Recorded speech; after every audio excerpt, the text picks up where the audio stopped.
Hello बच्चों, let's read the question. The receptor which are sensitive to blood pressure change maintain homeostasis through vasodilation or constriction are. In this question, the key concept is receptors.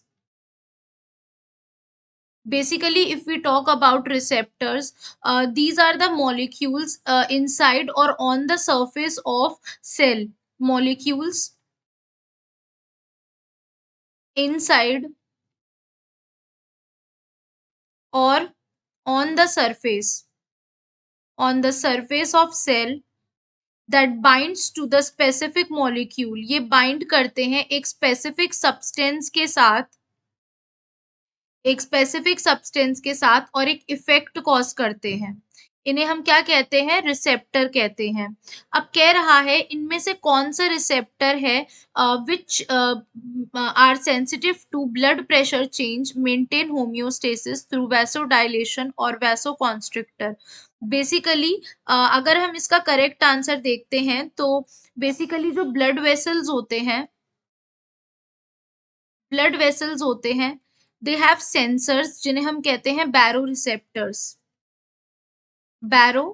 Receptors. ये क्या करते हैं? अगर blood pressure बहुत high है या लो है तो ये सिग्नल सेंड करते हैं हाइपोथैलेमस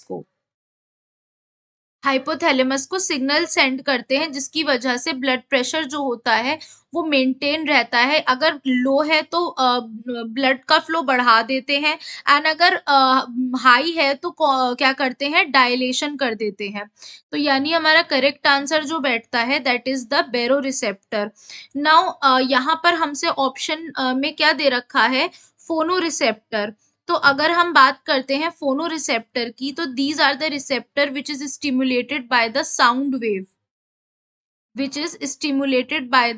साउंड वेव. वहीं पे अगर हम बात करते हैं स्टैटो रिसेप्टर्स की, तो स्टैटो रिसेप्टर्स ये वो रिसेप्टर्स होते हैं जो स्टिमुलाई को रिसीव करते हैं governing acceleration and orientation in space.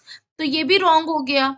And thermo receptors वो होते हैं that is sensitive to the temperature, यानी जो टेम्परेचर को डिटेक्ट करते हैं.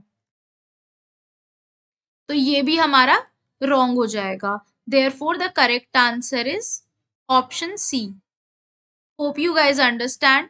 Thank you.